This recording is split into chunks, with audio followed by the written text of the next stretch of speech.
In the quiet town of Brenton Hollow, nothing ever happens until Ellen Marks vanishes without a trace.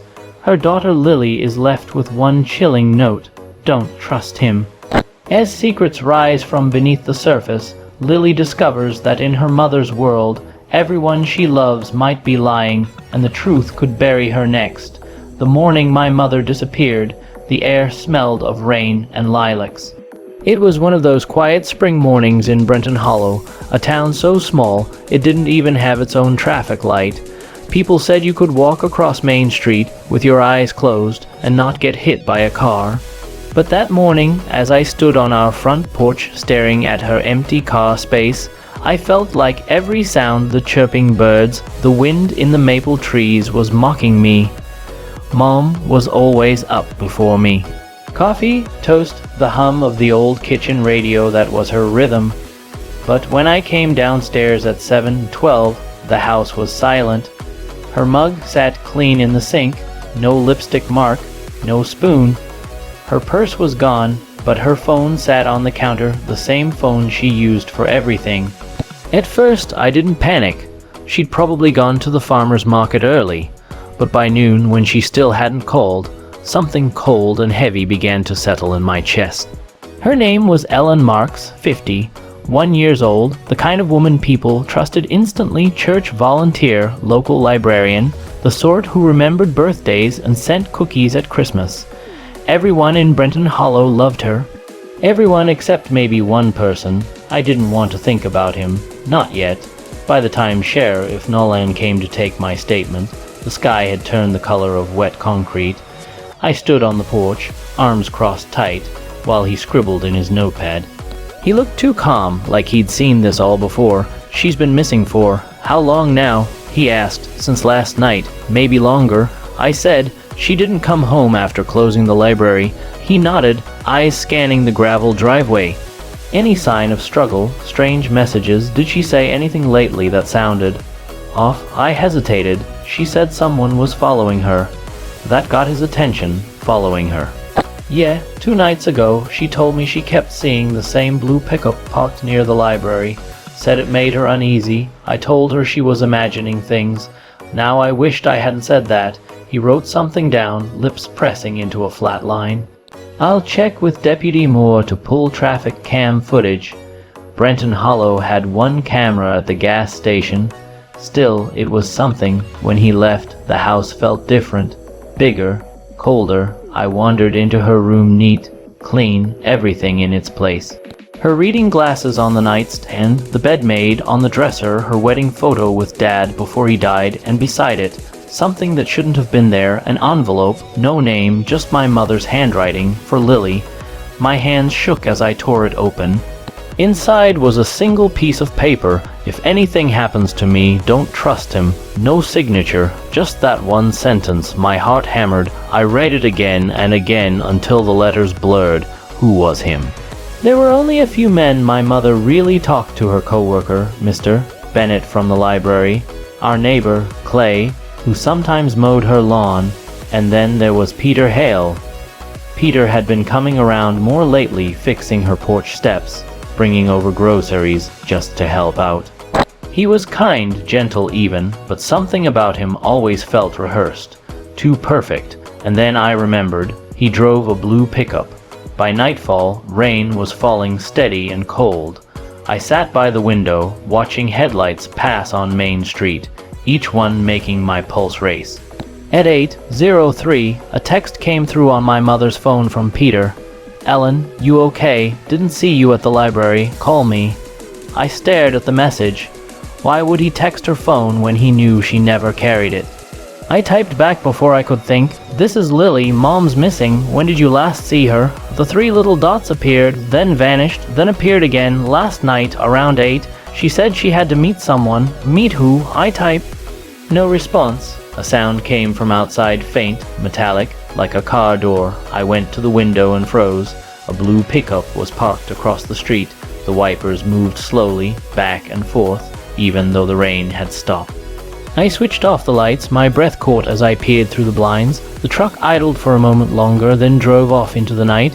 I should have called the sheriff, but I didn't. Something deep inside me whispered that whoever took my mother didn't want the police involved, and if I wanted answers, I'd have to find them myself. As the taillights disappeared, I realized one thing. The quiet of Brenton Hollow wasn't peace. It was fear pretending to be silence, and I was about to break it.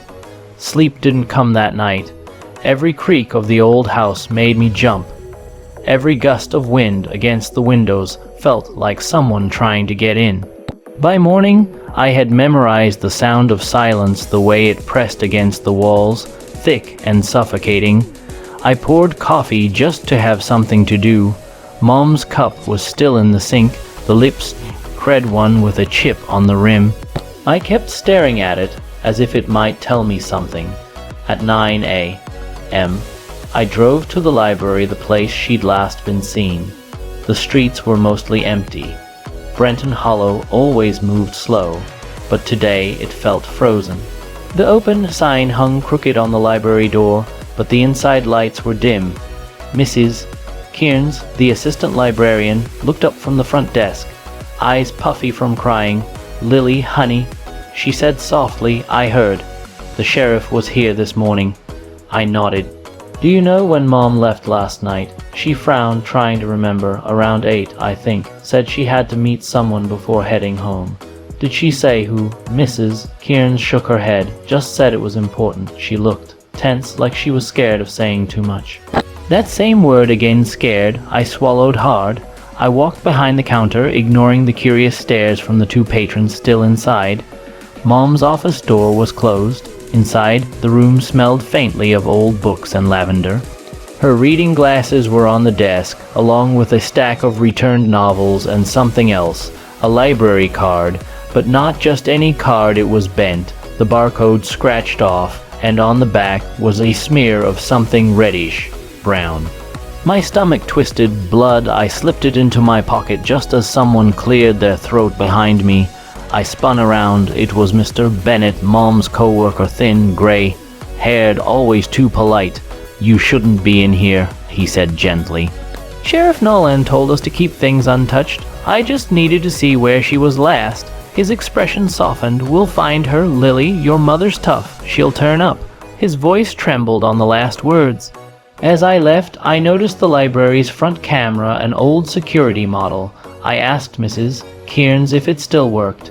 "It records to the back office computer," she said, "but the sheriff took the hard drive this morning." Of course he did. When I got home, I couldn't sit still. The note my mom left, "Don't trust him," burned in my mind. But who was him? Peter Hale, the blue truck driver, or maybe Mr. Bennett, who seemed too calm. I decided to pay Peter a visit. His house sat at the end of Willow Creek Road, near the woods. His truck, that same blue pickup, was parked out front. I stopped my car a few houses away, pulse thudding in my ears. As I walked up his driveway, I noticed something strange. The back of the truck bed had a deep scrape, like it had hit something. Fresh mud clung to the tires. Before I could knock, the door swung open. Peter stood there, holding a cup of coffee, his hair damp from a shower. "Lily, you shouldn't be out here alone." I forced a smile, just wanted to ask a few questions. He stepped aside. "Come in." The house was neat, too neat. Everything smelled like pine cleaner and coffee. "When did you last see my mom?" I asked. He sipped his drink. "Told you already. Last night, around 8. She said she had to meet someone by the lake." "The lake?" "Yeah, you know how she loved walking there at night." She said it helped her think. "My mother hated the lake at night. She always said it gave her chills. You didn't go with her." He hesitated. "She said she wanted to be alone." A drop of sweat slid down my neck. "Peter, why did you text her phone last night when you knew she didn't carry it?" His eyes flickered. "I didn't realize. I just was worried." He looked down, fidgeting with his mug. That's when I saw it, a thin red scratch along his wrist, half hidden under his sleeve. "What happened to your arm?" I asked. He glanced at it quickly. "Oh, barbed wire. Helped Clay fix the fence yesterday." His voice was steady, but something about it felt wrong. I nodded slowly, pretending to believe him. "Can I use your bathroom?" "Sure, down the hall." Instead, I peeked into the room across from the kitchen, the garage, and there it was, a muddy shovel leaning against the wall, a torn piece of fabric caught on its edge, pink, soft, familiar. My mother's cardigan was that color. My knees went weak. Before I could move, I heard Peter's voice behind me, bathrooms the other way. I turned, heart pounding, right, sorry. He smiled, but his eyes were cold. You should probably get home. Sheriff's gonna find your mom soon. No need to go snooping around. He emphasized that last part, snooping. I left without saying a word. My hands shook as I started the car, the shovel, the fabric, the scratch. I wanted to call the sheriff, but part of me wasn't sure if I could trust him either. Something about his calmness yesterday bothered me. When I reached home, I parked in the dark, engine still running. My phone buzzed with a new message, an unknown number. Stop asking questions, Lily. Some things are better left buried. I stared at the screen, frozen. No name, no signature, but I could see the reflection of my face in the window pale. Terrified, and behind it, in the distance, parked across the street once again, the blue pickup truck. Its headlights flickered once, then went dark. By the time morning came, I hadn't slept a second. The message still glowed in my mind like a warning flare. Stop asking questions, Lily. Some things are better left buried, but whoever sent it didn't know me. I wasn't built to stop. I sat on the floor beside Mom's note, don't trust him. The word him felt heavier now, sharper. Peter Hale's blue pickup, the fabric on the shovel, the scratch on his wrist. But one thing still didn't add up. If he'd done something to her, why would he keep showing up? Why text me? Why circle the house like a threat that wanted to be seen? Unless he wasn't the only one involved. I grabbed my keys and drove. The roads were empty except for the pale light spilling over the pines. The lake shimmered ahead like glass. That's where she was last seen. I parked near the trailhead, heart racing. The air smelled of wet earth and decaying leaves. As I followed the path down toward the water, I noticed footprints, two sets, side by side, one larger, heavier, the other smaller. They stopped near the old dock, where the boards creaked under my weight. Something floated near the edge, a plastic card. I fished it out with a stick, a library ID badge, my mother's. My chest tightened. I crouched down, scanning the ground. There were drag marks leading into the trees, faint but real. I followed them, branches snapping under my boots, until I reached a small clearing, and there, half buried in mud, was her scarf. Pink, torn, tears stung my eyes. I dropped to my knees, gripping the fabric. That's when I heard it, a twig snapping behind me. Lily! The voice froze me. It was Sheriff Nolan. He stepped into the clearing, his expression unreadable. What are you doing out here? I found her scarf. I said, breath shaky. She was here, Sheriff. Someone took her. He crouched down, examining the ground. Looks that way. Then he looked up at me, and something in his eyes changed. Not sympathy, not concern, something colder. Peter Hale told me you stopped by his house last night, he said. So, you shouldn't have done that. You're interfering with a police investigation. I frowned. You're not investigating. You're waiting. There's a difference. He stood up slowly, brushing dirt from his hands. You sound just like your mother. The way he said it made my stomach twist. What's that supposed to mean? He didn't answer right away. Instead, he reached into his coat pocket and pulled out a folded photo, grainy, black and white, taken from a security camera. It was my mother, standing outside the library, talking to him. Why didn't you tell me you saw her last? I whispered. He sighed. Because she didn't want you to know. What are you talking about? She came to me 2 nights ago. He said quietly. Said she found something in the library archives records she wasn't supposed to see. Property deals, fake permits, money being moved through town projects. She said she thought someone was laundering cash through the library fund. My mind spun. His jaw clenched. She didn't say that, but she wrote a note. She said don't trust him. She meant you, didn't she? His silence was the answer. He took a step closer. She was going to go to the state police. I told her to wait, to let me handle it, but she didn't listen. She drove to the lake to meet someone to hand off the evidence. He looked past me, eyes dark as the water. She never made it. I backed away. Where is she, Nolan? His voice dropped, soft and deadly. I didn't mean for it to happen. Before I could move, he reached for his holster. I ran. Branches tore at my arms as I sprinted through the woods. My lungs burned, the ground slick under my boots. I could hear him crashing behind me, his voice echoing, "Lily, stop. Don't make this worse." I didn't stop.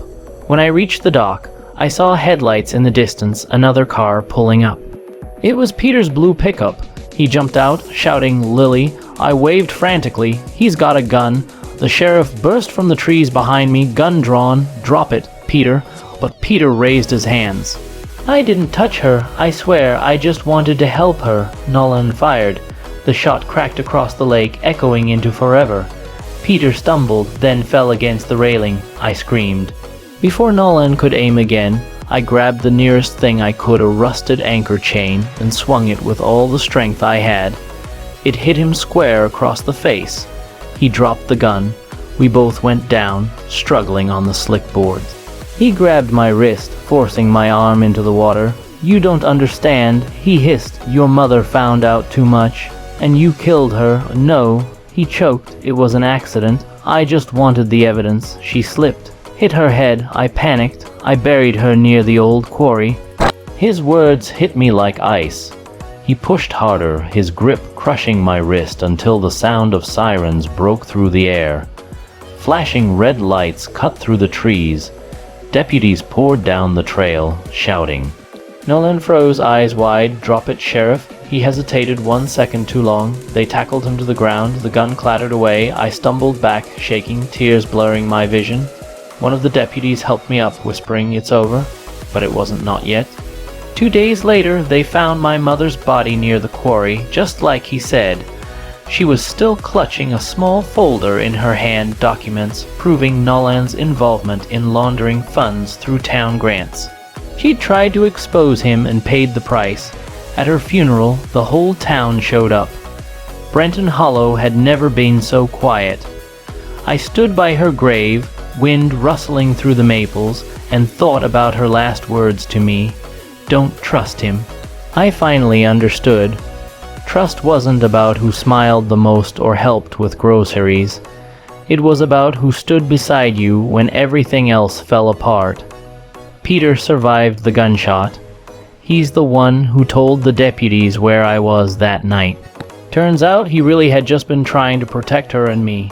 When I drove home that evening, the sun dipped low behind the trees, painting the road in gold. For the first time in days, I felt something close to peace.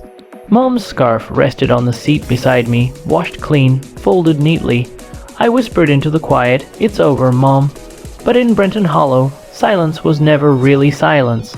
Please like and subscribe. Thanks for watching.